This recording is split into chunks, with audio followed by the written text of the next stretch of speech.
Welcome, everyone, to What the Force, and welcome to A Power of Myth and Symbolism in Star Wars. And today, unfortunately, Ty couldn't make it. She sends her regards and her blessing on this topic and is very interested to listen along with the rest of you.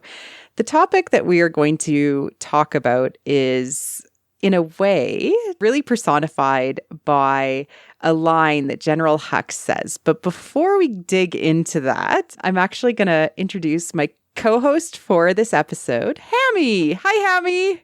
Hi there. Welcome to What the Force. This is your first time. I'm so excited. I'm a longtime listener, first time attendee. I'm so happy to have you. I've been actually trying to think about how I could have you on the podcast. I'm like, what would she want to talk about? I don't know. But this one was you tweeted about this again. So I was like, I got to have you on here because you seem to know a lot about this tweet. And honestly, although I had seen the artwork and some of the metas, I didn't know about the Rian Johnson connection. So I'm super excited to talk about that. But there's also a JJ connection, just to get a little ahead of ourselves. Oh my God. Yes. That's awesome. Okay.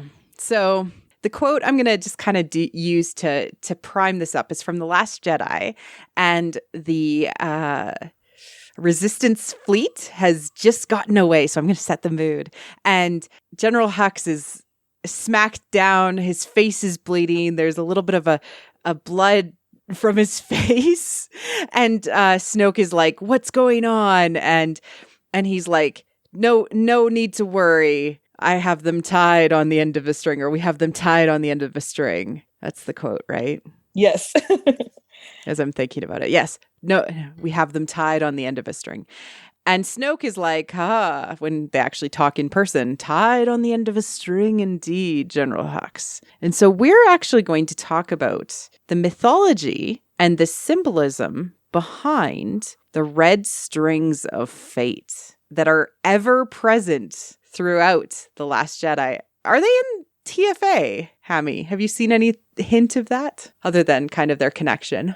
Yeah, not explicitly. Obviously, their connection is still there, but the strings seem to be a Rian Johnson thing. When we get to it, I'll say why JJ is also a little bit connected with Episode 9. So, but I don't know if TFA has explicit examples. This is primarily brought about in, of course, The Last Jedi. The red strings of fate are a mythological Chinese, primarily. I would say that that's kind of the source that most people go to. Chinese mythological story about sort of how meant pairs are bound together, and that no matter what adversity or ways that they try to maybe outsmart fate, they will end up being together and in love. Yay! And I say it that way because of the god of marriage in Chinese mythology is Yi Lao, and he's the god of marriage and love, and he will appear and tie the ankles of mortals together, binding them so that they will, no matter what happens, find each other, fall in love, and hopefully get married. Yep. And I think the idea behind it is that they're destined to be together no matter, like you said, the time, the place, the circumstance, whatever it is. That red string of fate connects the two of them, and it can't break no matter what they do. And it's interesting because Jason Fry, he tweeted once about Rey and Kylo that it's similar to the Western idea of soulmate, but it goes beyond that. Whatever their connection is that they have, it's beyond even our idea of it because of how deeply they are connected to each other. So it's really cool. Yeah, and he actually referred to that in the podcast that he was on for What the Force too. Like he spoke about how it's even more meaningful than what we even have a concept for. And that, is that platonic? Is that not? It caused a whole bunch of panic amongst people, but it was fine. He just doesn't know, right? Like that's the, that's well, the point. He can't give away the ending. So there are two folklore stories that are mentioned on Wikipedia. So I'm just going to kind of summarize them. But for Yi Lao, who appears to children. So specifically one young boy who was walking home one night, he meets this young man and he's like, "You're destined to be with this young girl." And he, being a young man who has no interest, oh boy, girls have cooties, he tried to avoid that and he threw a rock at the girl and actually cut her face. Cut it was above her eye, actually. And then later on, he ends up getting an arranged marriage, lifts the veil, figures out that his wife is actually one of the beauties, but there's something kind of covering a part of her eyebrow, like an adornment, and he has to remove it. And it's this scar from where this little boy threw a rock at her when she was a kid. And he apologizes, he's struck, and she forgives him, and then they end up being happy because you cannot avoid the red string of fate. And then another version of the story is that this man tells his servant to go and kill the person that he is fated to be with, this young girl. And the caregiver, and it basically ends up being that she ends up getting kind of beaten up and has a limp, and he ends up still ending up being with her. He'll marry her someday. The man tells the servant to kill the two. Years later, marries a beautiful woman from a rich family. She has a limp. She covers her forehead with a silk patch. He asks his wife, and she begins crying about how she's the niece of the family rather than the daughter, and that her parents died when she was young, and she initially lived with a blind nanny. And one day a madman stabbed her caregiver and left her scarred and crippled. And the man realized that Yu Lao was right and tearfully confesses that he ordered the attack. So it was no matter what, they were going to end up together, and that even though fighting it ends up bringing pain to them both. It does. Sounds familiar. What? That's so weird. How does somebody end up getting scarred on their face or scarred on their arm? So yeah, both of these stories are, common in Chinese mythology. And I'm sure other popular culture have picked up this story because it is part of Chinese mythology. And I want to say Hammy and I are by far not the first people to notice this connection. Actually, some people noticed kind of or alluded to it from TFA just because of how the characters were interconnected. But then it kind of got weird a little bit with Rian Johnson. And before I say this, I want to say there is amazing metas out there on Tumblr and out there on blogs and Reddit, and amazing artists that have picked this up and actually done beautiful artwork with Rey and Kylo tied together, and really just kind of showing this story in this very visual way. And I would say that Rian Johnson is just one of them. he admits, or he at least admits his mother is a Raylo. So yeah, but yeah, no, the artwork is beautiful, and it kind of picks up on this universal theme that exists in a lot of anime and manga of the two people that are connected by the string. So the artwork is beautiful, and the meta is so intelligent. So it's definitely exactly. And you mentioned a show, it was an anime that really ties this, if people want to watch it, to kind of get a different impression of this story. Yes. So since I'm actually a new Star Wars fan, I actually saw this Japanese animated film. It's called Your Name. It came out in 2016. So I actually saw that first before I saw The Last Jedi. And then when I saw The Last Jedi, I was like, oh, this is exactly like Your Name. And so what's funny is that J.J. Abrams has bought the rights to Your Name. So he's going to be producing the live action version of it. That's really cool. Yeah. So it's connected by both of them. Yeah, I want to bring up a non-connected to Star Wars, but very popular Asian drama. It's a Chinese Asian drama. It's 40 some episodes long. It's based on a book series, actually, in China. It's the translated version. If you're looking for it, it's on Netflix. It's called Ashes of Love. And the marriage god of love and marriage god exists in like that mythological telling. And he actually binds two people together before they're sent kind of to the mortal realm. And it works exactly that way, basically. As they're down on earth, they're bound together and they're in love. And they keep on like running into each other, basically, until they are in love, right? And he's the god of the moon too, which is another kind of cool idea. That's awesome. Yeah, so I just wanted to mention those two in that, like, if you want to check it out in other media, it's you can and see kind of these the takes on it in like I would say more source material of fiction, right? Like, so how is it played out when that's the actual trope that they're pulling on? But there's a lot to say that Rian Johnson was inspired by the symbolism as well as by the mythology behind it. So, Hammy, why I brought you on the show is because you shared out Ryan's tweets. And how long has he been tweeting about this? It's all of the lead up for The Last Jedi. He was tweeting these images that we're about to talk about.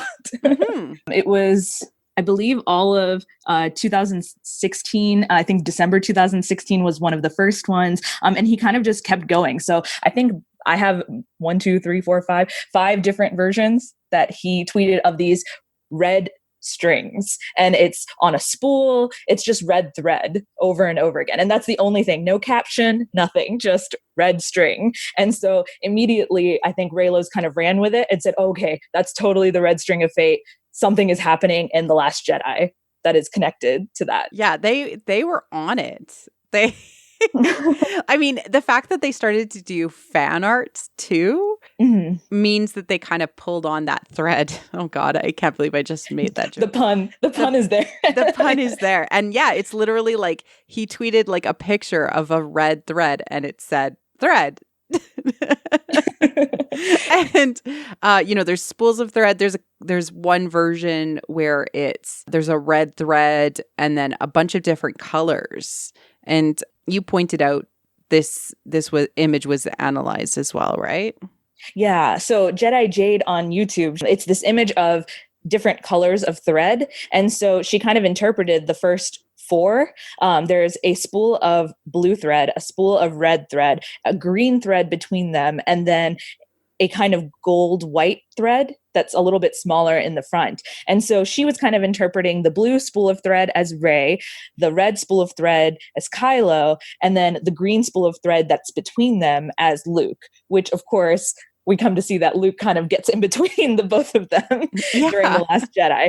So yeah, this is all before The Last Jedi was released. And then the little gold spool of thread that's between the two of them, we're not yet sure what that could symbolize, but hopefully it would be some kind of future together. Future together, or it's tiny. Maybe it's a baby.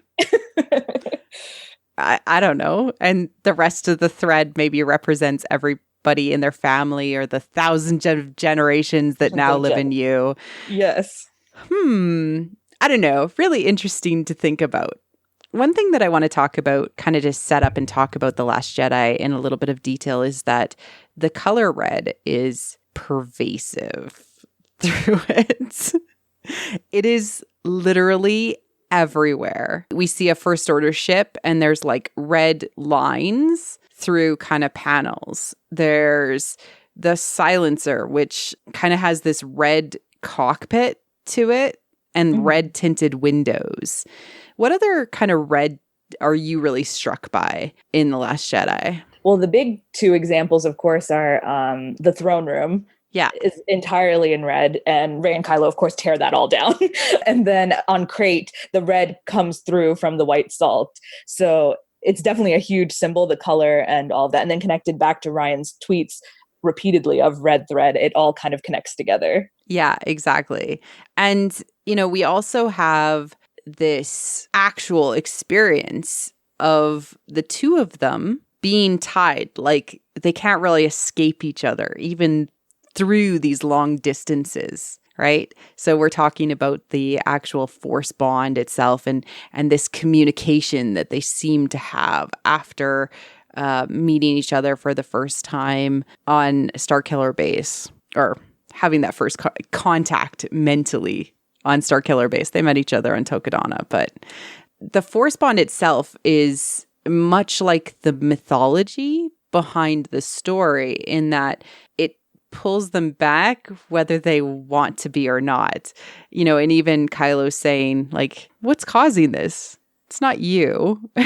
Yeah. And I think Ryan's also mentioned that he needed that not only as a narrative device, the force bond, to force them to talk to each other, but he wanted to show clearly in The Last Jedi that it's beyond either of their control. Neither one is manipulating the other through the force bond. The force is just making them have this connection. So it ties back again to the red string of fate, and then the two of them being forced to reconcile whatever is going on between them. And it's very clear that, at least in Star Wars rules and logic, I can't believe I'm saying this, Star Wars rules, there is no such thing as luck, right? Fate is the force. So I think we can kind of use the word red thread of the force. I like that. I think that works. Right? So let's just say that the force has bound them together, because it is a very forcey thing that's happening to them. Mm-hmm.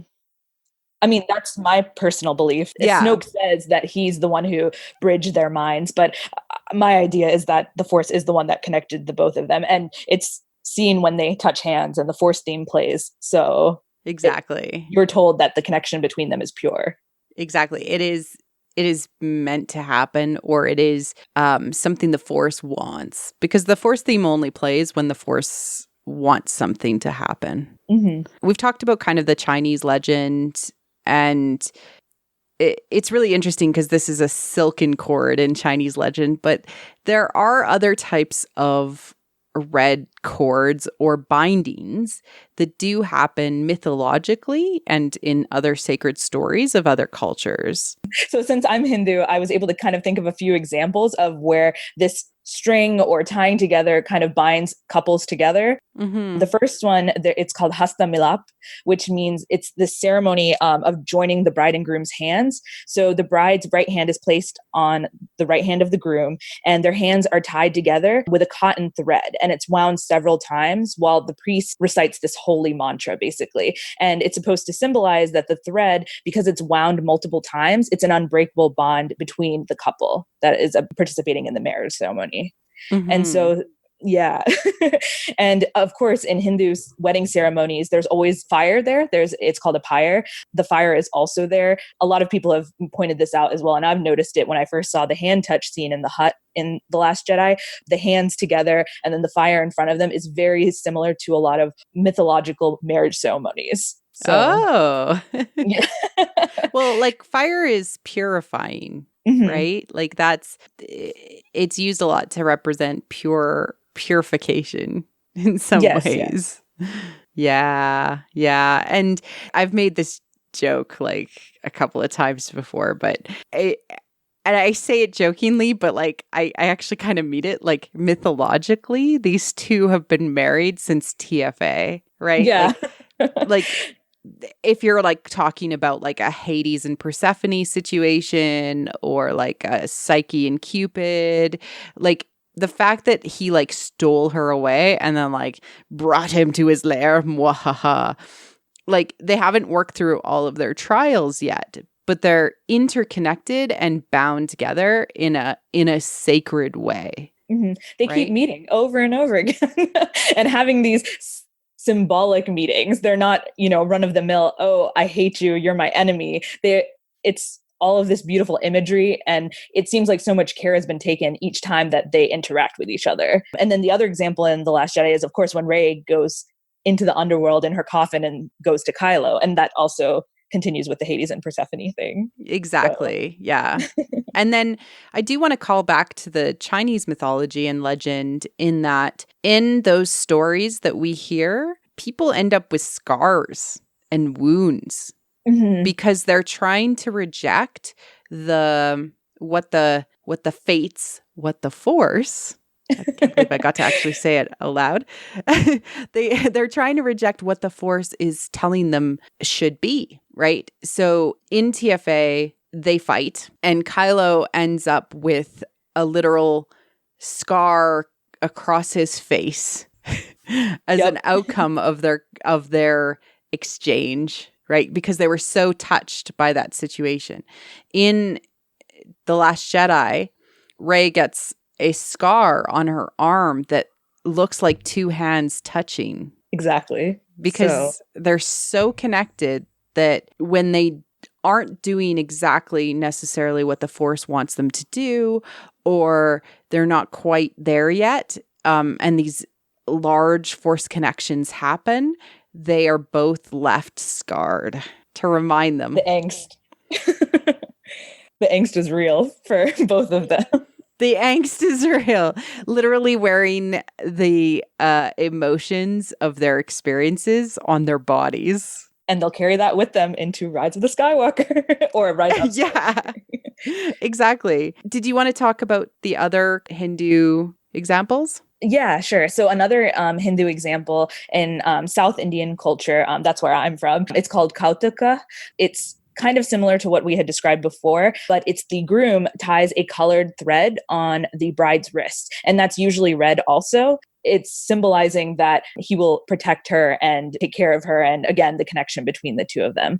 And then the final one, this is my personal favorite. And when I would go to any Hindu wedding, it's called Sat Fair. And so it's towards the end of the marriage ceremony. And it's when the couples, if you've ever seen Indian clothes, the bride usually wears a veil, and the man usually has a similar veil over his shoulder. And so the priest ties their clothes, the two parts of their veil together, and they're complete circles around the fire. It's 7 circles that they walk around a fire, and they're tied together. And usually they're holding hands and guiding each other around the fire. And it's supposed to symbolize their journey together throughout their marriage. Ooh, yeah. The journey together. Each circle represents a different thing in Hindu mythology. So it's pretty cool. That's my favorite. That's my personal favorite part of a marriage ceremony. Well, I like the use of the fire there, like just what we talked about, right? And the idea that there are trials and journeys that these two have to go on together. Yes, I think the idea between all of these are that you're agreeing to be not agreeing, but you are tied to this person, and no matter what happens, whatever those trials and tribulations happen, you're brought together for a reason to be with each other. So it's cool that it's seen throughout many different cultures. I also very much like the hand fasting idea in Celtic cultures. It's also used in some Christian weddings, depending on the denomination, where when they are married, the hands are brought together and then they're wrapped in a holy cloth of some point, basically saying these two are bound together and no one will separate them. And that's actually part of many Christian weddings, like who God has brought together may no man like sunder, right? No, take apart. And this symbolism is rooted very strongly in us as humanity, because almost every culture has some sort of version of, okay, 2 souls becoming one, right? Yes. 2 halves of the same protagonist. Right? It is very romantic, and it has this commitment concept to it, you know. And in our current day, all of it comes together when we say, oh, you're going to tie the knot. So. Yeah, you're going to tie the knot. You're going to be inseparable, except for, divorce. But this is that doesn't happen in Star Wars, at least not right now. Not with Rey and Kylo, hopefully. They're currently having some fights. Yeah. they're in a timeout. No, the idea is that, like, at least culturally, the idea that 2 people are together is ordained by gods or God, or has a holiness about it. And that tickles us subconsciously a lot, right? Like the idea that this is very bred into our culture, and culturally it made sense. You know, you want this ritual, this practice, this marriage to mean something, so that people don't just, you know, run away and forget their obligations throughout you know what they need Right. to do, and the obligation that they've made to each other, right? It makes a lot of sense to have done that. I did want to bring up one last example of kind of red thread and its uses, and it's primarily in Orthodox Judaism and Kabbalah, where tying a red string around your wrist is used as kind of a talisman against evil or the evil eye, and it's really to, you know, for good luck and to ward off misfortune. And I think that part of what is being said is like with Kylo and Rey, the fact that they are tied together means that they are stronger together and bound together than they are apart. Definitely. Many people have mentioned these examples, but in The Force Awakens, the Force separates them on by literally tearing a hole into Starkiller Base and separating the two of them when they're fighting. And then again in The Last Jedi, when they're fighting over the Legacy lightsaber, it splits apart so that they can stop fighting. And so the time when the Force is the happiest is when they were holding hands in the hut. And Kylo was, I know that it sounds cheesy, but he was, you know, coming over to the light in that moment. He agreed and he took her hand, and he wasn't saying for her to come join him in the dark side. He was, you know, agreeing to it. So that was when the Force was the happiest, was when the two of them were in cooperation, letting each other know that they're not alone, that they have each other. And actually, in TLJ, the novelization by Jason Fry, the Force is actually very happy when they're fighting together as allies too, in the New Alliance like scene. Yes, definitely. They feel it together when they're fighting. I wish we could, you know, we could actually feel it coming through the theater in that moment in the throne room. But Jason did a great job in the novelization. You could feel that the Force was running between the two of them and happy when they were fighting. The description is like Rey could hear the stars singing. Oh, so yeah, cool. Like because everything is good when they're together, and the Force will be like, nope, you two get a timeout when they start to fight or are a danger to each other. Exactly. Oh yes, I will separate the one thing that you guys are fighting over and break it. Ha! It's like it's like a mom that's like, you guys are fighting over that toy, I'm just gonna break it and throw it in the garbage. Wow, mean mom. Mean Force mom. That's what it takes. These two are on opposite sides of a war. That's what it takes to knock some sense into them. So I would really like you to talk about your name, because you did mention that you saw it before, and then when you saw you know, The Last Jedi, you saw what they were doing with it. So did you want to talk a little bit about your name and what that meant to you? Yeah, absolutely. So I'm actually a newer Star Wars fan. So, but I've been interested obviously in mythology and all of these kinds of symbols throughout everything. So I think that's why I connected with The Last Jedi so much. So I actually saw Your Name. It's a 2016 Japanese animated romantic fantasy film. You've probably heard of it, but it's won a lot of awards. It got critical acclaim. And then it was also, you know, famous enough to come here to America and be shown in theaters. So basically what the story is that it's two high school kids, Mitsuha and Taki, a boy and a girl, and they're switching bodies with each other at the beginning of the movie. I won't spoil, you know, how everything comes together and how it ends, but they're basically switching bodies with each other, and they can't figure out this mystery connection. They don't know why it's happening. And at first they think that they're dreaming, that they are in each other's bodies. And then over time, as the connection continues and as they continue switching places with each other, they realize that they have a mission and they need to do something. And they, of course, fall in love. Of course. Through that. And I mentioned earlier, but J.J. Abrams, he actually purchased the rights to the live action version of this movie. So you know that he's seen it. And so it kind of, the red string of fate kind of connects JJ and Ryan. Yeah, exactly. Because they both are very well aware of the symbolism. And so the red string of fate motif, it's used throughout the film. And so the way it's used in this movie, and there's many examples in other anime and manga, but in this movie, Mitsuha's red hair ribbon is what kind of it's beautifully animated. They show kind of tying them together. So in those moments where they're almost figuring out what's going on between them, she'll toss the ribbon and he'll try and catch it. So there's all these moments of, and there's this beautiful moment near the climax, again, not spoiling anything too major, but I won't give away why they can't meet and why they can't see each other, but a hand touch happens in Your Name also, where they're trying to reach out to each other and touch hands, but they go right through each other. They're not able to touch.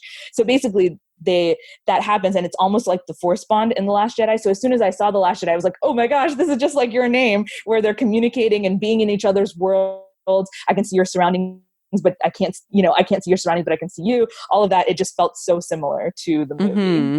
No, it really sounds great. And I haven't seen it yet, so I'm going to try to find that as soon as I can. And we can have a movie night and watch it. That would be amazing. And Ashes of Love is like a big commitment, but they use the red string of fate like in a very literal way in it, because it's like gods playing around with mortals and stuff like that. So you can actually check that out too. It's really great. It's one of my favorite Asian dramas right now. Yeah, I definitely want to watch that.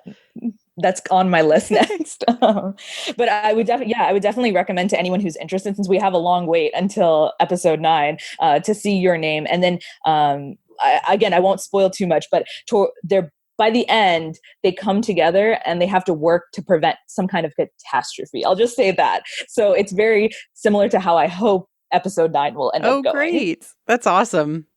All right. So what can this mean for Reylo and episode 9? I love speculating on this. Again, like, we could be wrong, but there's a lot of evidence there to say that this concept and idea has been used as something to inspire and drive even lines in the movie tied on the end of the string, how the cloaked binary beacon makes sure that, Finn and Leia can find Rey and Rey can find them.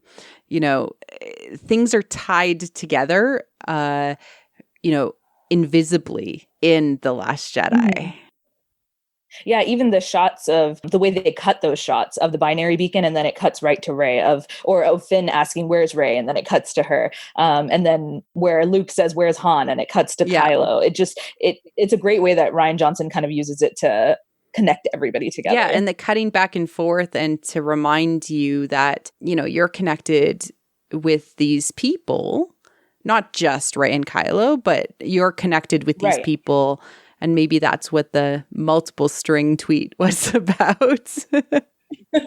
Especially, I think it's great because they're not all together in The Last Jedi, right? Everybody's kind of doing their own thing, but it's to show that no matter what, they still have this connection and love for each other. All the characters, Finn, Rey, Luke, and Leia, they obviously have a moment of connection when Luke connects back to the Force and feels Leia right away. So yeah, like, nobody really hates Kylo on the Resistance. I assume Poe hates Kylo, and probably Finn doesn't like him very much. But like, Leia loves Kylo. Luke loves his nephew. Rey probably loves him by now. Is in super denial, but like, he's one of the strings, he definitely is. What could this mean for you, Hammy? Okay, so I have a few ideas about what this can mean, kind of what we've already seen in The Last Jedi and kind of what connects to episode 9. And again, this is just pure speculation, just ideas. But the first thing that I kind of wanted to talk about was in the cave on Ahch-To, we see the multiple rays going on for infinity. It ends somewhere. Rey says that it ends somewhere. And so that idea, it connects back to the idea of destinies, and that there's so many people that came before Rey that have tried to end the cycle of war. The war in the stars, I guess you could say. And so it's really cool because I had this idea of, so people have tried and failed at ending this cycle of the dark side versus the light side. And Rey knows that the cycle ends with her. When she reaches the mirror at the end, that's what she sees as herself. So she knows that she's the one who has to kind of break the cycle. And it's crazy when I heard that 1,000 generations live in you, it was so much validation. It was, okay, so that's really what we're going towards. That's what this is all heading towards, is this idea of the battles have been going on for generations, and now we're getting to that final bit of it. Oh yeah. No, that's a really great setup to say, like, this is the war to end all wars, or this is the, hopefully the victory for all time to Mhm. solve what's wrong with the universe. What is wrong with the universe? And this theme is played out in canon in a bunch of different ways.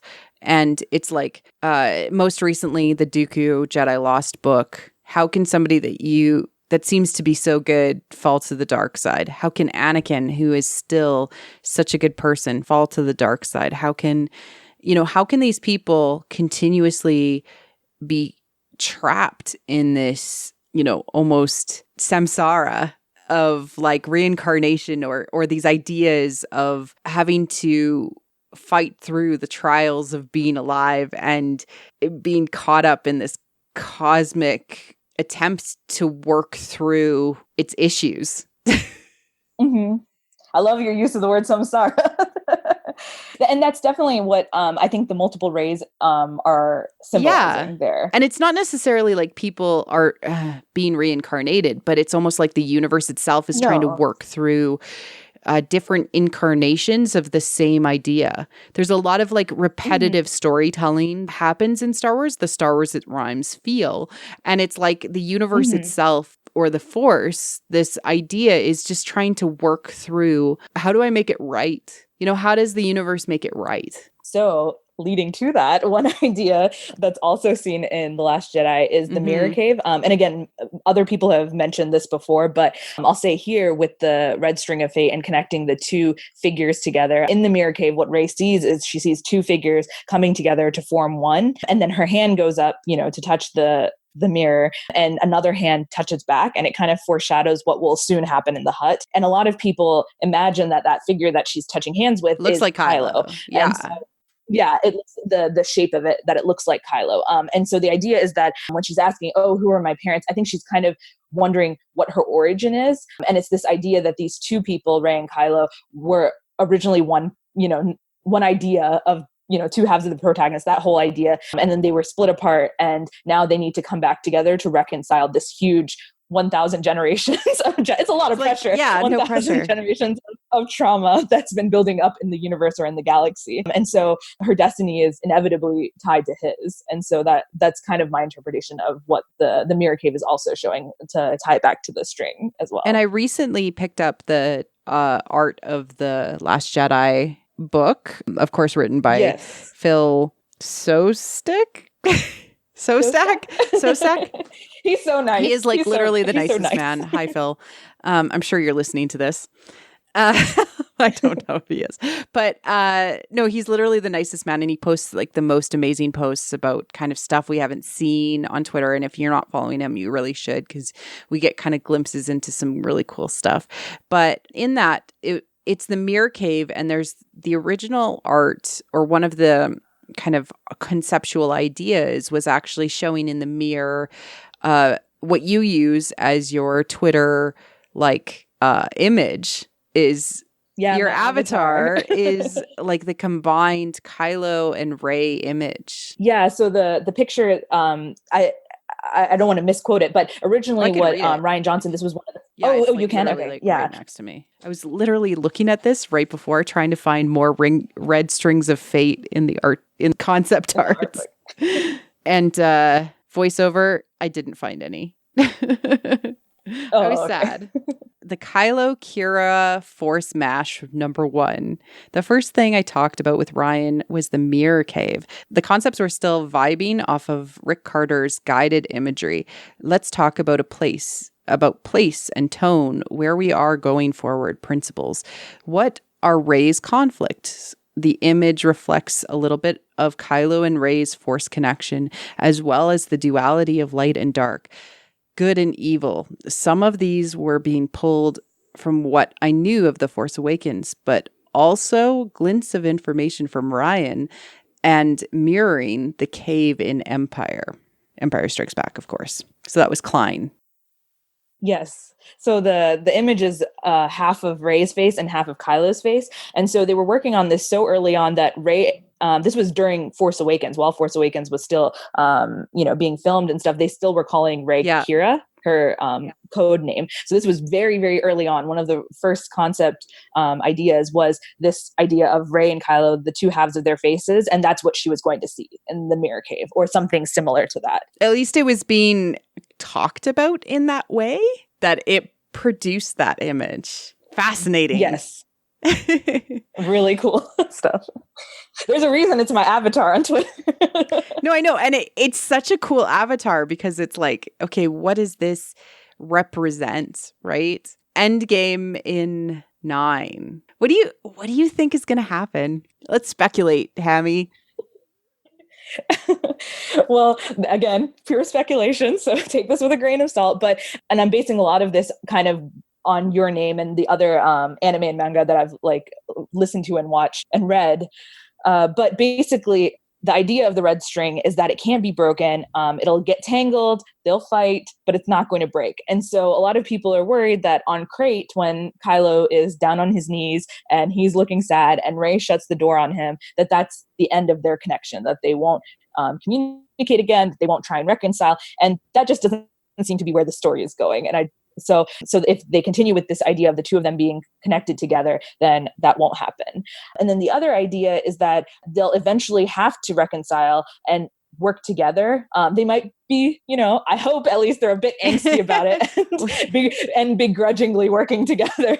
We like angst, don't shy away from it. Yeah, exactly. So they might not be happy that they have to work together, but they come to some understanding that, okay, we can't keep running from each other because the string is just connecting us. So we have to work together. And so the idea in Your Name also, and then in other forms of this trope, is that they have to meet somewhere on another planar level. They kind of just need to reconcile and meet somewhere to where work through things. Yeah. Conclusion to all of this is that the red string of fate forces them to work together. And hopefully it's on a different level than everything else that's happening, that their connection goes beyond the simple of right and wrong, dark and light, all of that they realize that the force is connecting them and they have to meet somewhere that only they know, kind of. Mm-hmm. I'm going to bring up Vic Mahoney. She's the second team director.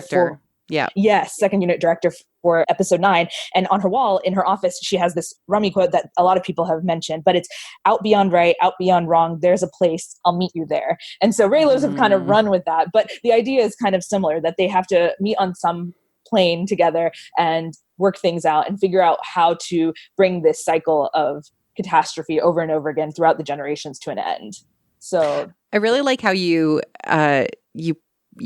pointed out, at least in our notes, and I really do want to bring it up, that like the symbolism of Crate, that like the red string never gets broken, it only gets more tangled, binding them together closer. Mm-hmm. Yeah, and like with the red cutting into the Crate salt, as you see sort of the speeders speeding out to fight, as soon as the fighting starts to happen, instead of nice straight clean lines, you get these tangled lines that look like red string that is just unbelievably tangled. Exactly. It's beautiful.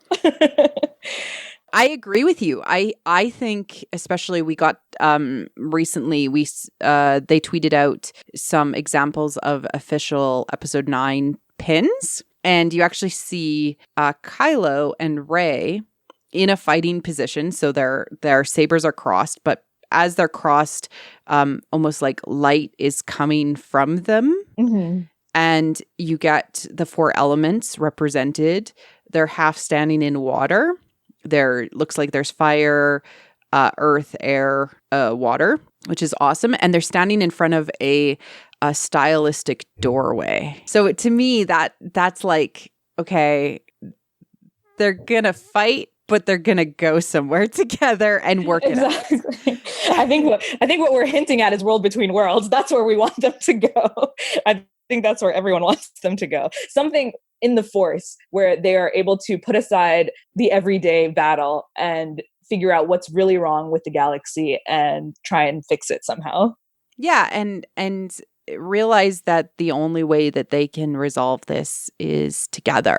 Yeah, it's lovely. It really is.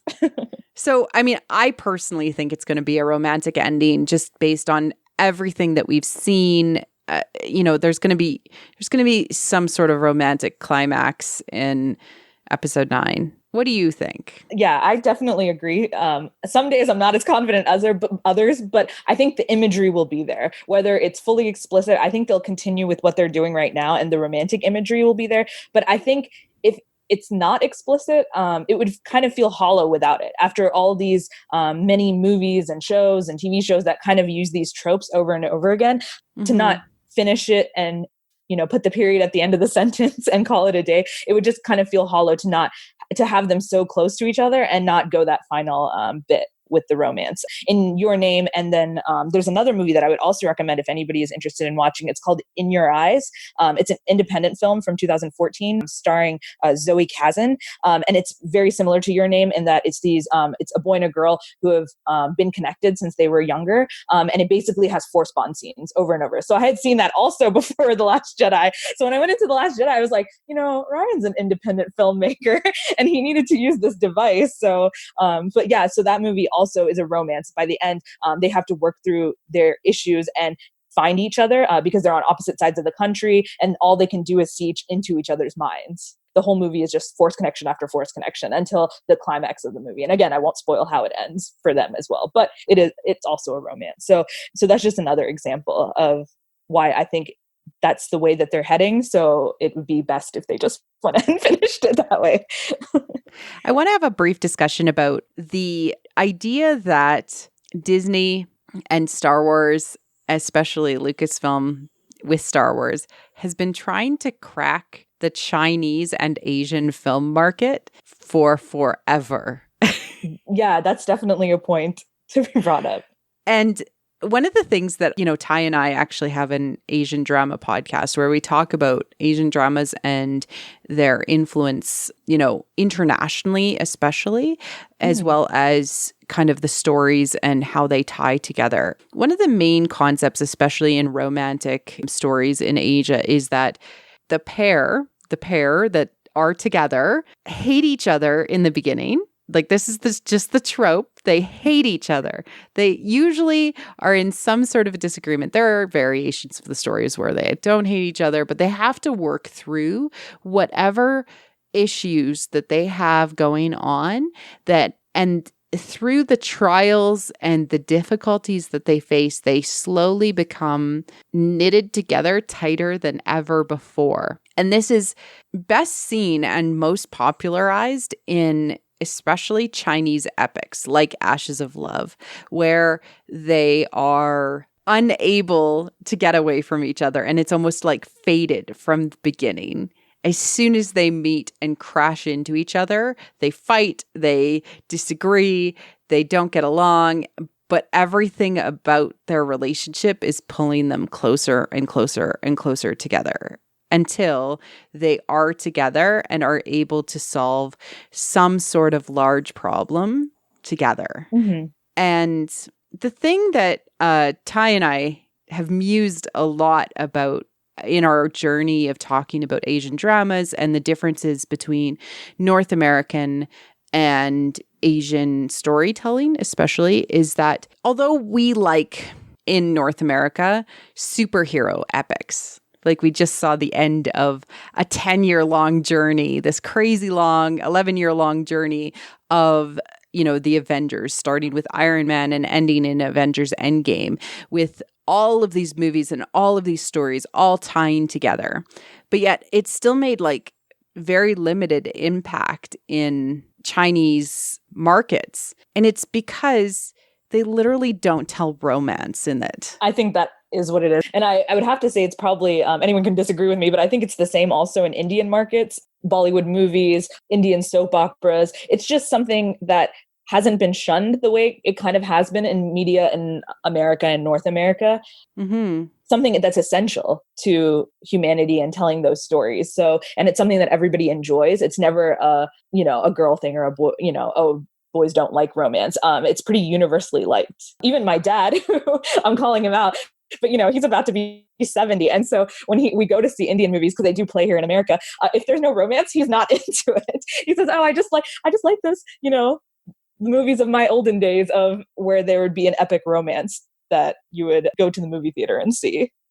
Yeah. And so this is kind of like an idea of like, oh, I don't know, market speculation. But can you imagine Kathleen Kennedy and Bob Iger like sitting down and being like, okay, how do we try to get into China? This is definitely Right? a way to do it. Yeah. Like, so how do we try to like land China? Do we land China by doing the same thing that we've been doing with the Marvel movies and just kind of have like these like character driven in some ways, but just stories about people fighting good versus evil? Or do we give them an epic, world changing, universe changing, epic romance that literally makes the whole 9 movie saga tie together, make sense, resolve, and then everybody, gets it in the end? And it's epic, and there was so much strife during the whole thing. It actually sounds exactly like a Chinese epic romance. Mm-hmm. Especially if there is some sort of connection between Rey and Kylo being connected somehow spiritually, reincarnation wise, something to Anakin and Padme. Right. And I keep giving examples of the Indian subcontinent because that's what I'm familiar with, but it's the same in the epic fantasies also in with Hinduism and stuff.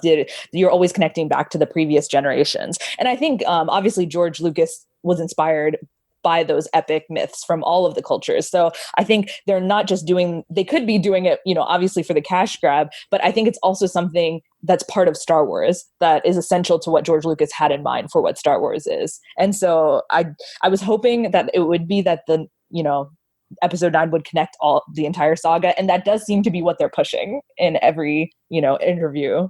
Yeah, So, interview and people who have been like, I saw it and, I know what it is. I know how it's going to make everything make sense, Yeah. I'm trying to find exactly the number of people that have seen Ashes of Love, but I think it's like somewhere in the range of like 100 million views. that's crazy. Yeah. Like, like it's just like these crazy numbers of a television show, Mm-hmm. And so if you can, I don't know, lean into these stories and make them appealing to, international audiences, it will benefit the studio and it'll benefit, I don't know, us women who crave these stories too.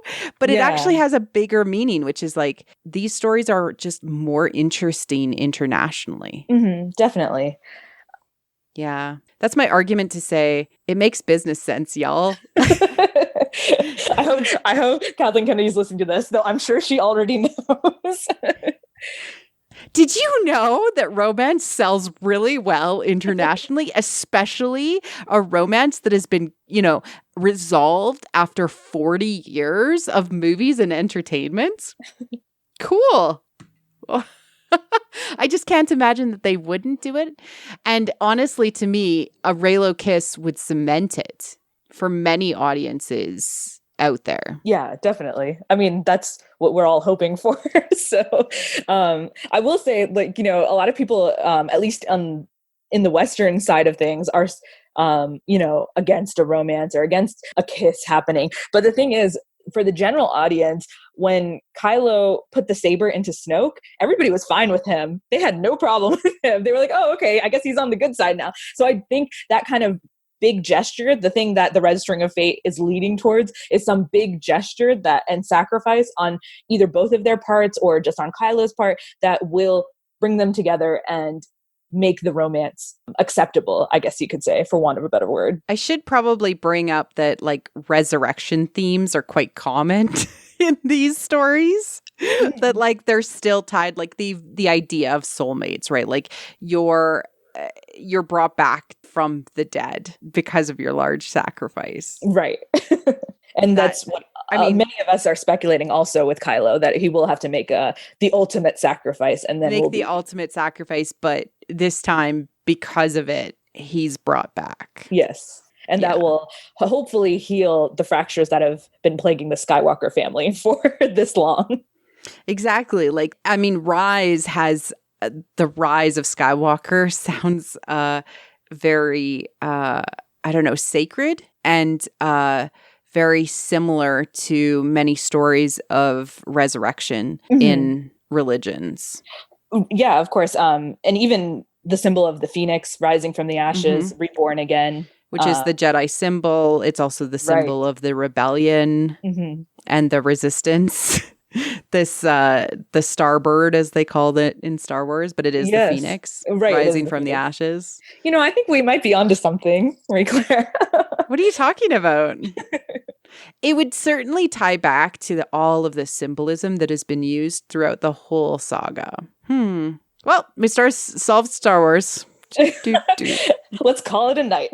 Let's call it a night. No, but seriously, Hammy. We still have 8 months of speculation, but no, this is it's all there. All of these clues are there and they have to be leading somewhere. Yeah. If they don't use these clues, it feels kind of like a waste, in some ways. And yeah, maybe not all of them will tie in exactly this way in episode 9, but certainly the intention and conceptually behind the scenes, these were being thought about. So you don't think about something necessarily without having it in your mind, and that will influence other storytelling, right? Yes, exactly. Yeah.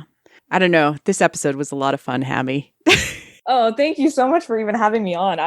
I've listened to you for so long and I've been such a fan personally and now a friend. So yeah. I did want to tell a brief anecdote now that we're kind of at the end of the episode, which is like the first time that I really felt super accepted into the fandom was actually when Hammy was hosting TLJ Watch Night. And it was just about a year ago. And I don't know, I think I like messaged you or I tweeted at you. I'm like, oh, I'd love to come to one of those. And I do host movie nights online. And like you invited me and I met like Nettie Nerf Herder there. I met tons of other like friends now through this online movie watch. And it was like you and Isabella X from MX. It was Isabella. Maria, yeah. Yeah. It's like Isabella MX is her Twitter handle. And like you two were hosting it. I just met some of the most wonderful people being able to watch Star Wars virtually, which I had never done before. And I want to thank you for that, because that and a few other experiences are what inspired me to write Fangirls. And just thank you for accepting me into the fandom. Oh, you're so welcome. It's been such an honor to like get to know you. It's really cool. This entire experience, because I'm a new fan. I mean, you say a year ago, but that's literally almost when I joined the fandom. So it's been a kind of a whirlwind for myself personally. And I feel so blessed to have met you and so many other people on Twitter. So it's been an amazing journey. And I'm so excited to get to episode 9 with all of us. I think it's going to be a great time. Yeah. And I think that these sorts of conversations where we can just chat about, hey, there's this cool symbolism and we don't necessarily know everything that it'll mean, but it ties back to this mythology. And, that's why I want to create this podcast, was to just talk about Star Wars, especially The Last Jedi, because I couldn't shut up about it. But, thank you for... I was tweeting something earlier today and it's been, I think, 504 days since The Last Jedi. And I'm pretty sure all of us have tweeted every single day about the movies since then.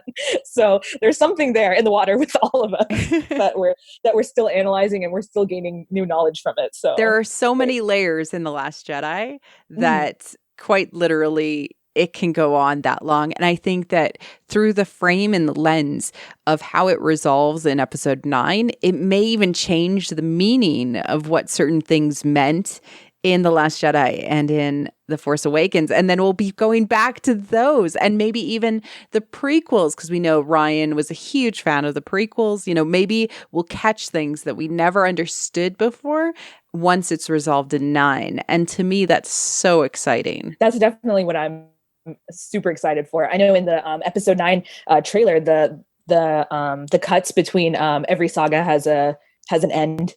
that calls back to the Phantom Menace trailer originally. Yes. So I'm just really excited. And it's one of my favorite things about Star Wars that the storytelling is continuous, not necessarily on a single timeline. So when they throw in a little piece of knowledge, it makes you rethink everything else again. So it's also great marketing on their part, because then I have to go back and read everything and watch everything again. So it's awesome. I like to call it collective storytelling or iterative storytelling, because moments can actually change how you view certain interactions in the future. Like the most recent example for me was outright consuming Dooku Jedi Lost, and how it makes me view especially the relationships with Yoda and with Qui-Gon, and with those interactions that Dooku has with Qui-Gon or with Obi-Wan Kenobi in Attack of the Clones, and makes me like desirously want to watch Attack of the Clones and dig into all of those details. Same. It was the same as well for Master and Apprentice for me as well. So it's we're so lucky to be living in this age of Star Wars. Yes, this age of Star Wars, keep it up. It's amazing. And I love how it all kind of ties together and means something. So, Hammy, thank you for coming on the show. This has been Power of Myth and Symbolism. I think I'll call it Tied Together with... That sounds awesome. And where can people find you? Well, first, let me just say thank you again, Marie-Claire, for having me on the podcast. It really means so much to me that you would want to hear my thoughts and my opinions. Thank you all for listening. And yeah, if you want to follow me, I'm on Twitter, Balance Padawan. You can come talk to me about anything Star Wars. I'm there every day, probably more than I should be, but I'm always tweeting new things that I'm finding. Since I am a newer fan, it's cool to learn as I go, discovering the canon material and everything. So thank you again. Hammy, you are a joy. Thank you so much. Joy in this fandom. And thanks for coming on the show. And Ty, we love you. I'm sad you missed this one because it was a lot of fun. I know. She would have loved it. She loves, Asian dramas and everything. She would have had a lot to say. But hopefully, thank you, Ty, for also for, So being awesome. That's right. Awesome. Yeah. Cheers. Thank you, everyone, for listening to What the Force. I'm Marie-Claire Gould, your host. Our music is orchestral music composed by Christy Carew. We have a Patreon at patreon.com/whattheforce. We would like to thank all our patrons, especially those who love What the Force, In Wild Space, Night Huntress, and Susan. We are available wherever podcasts are found and YouTube. You can connect with us at Twitter at WT Force Show or on Facebook at What the Force. Feel free to reach out to us and start a conversation. Cheers.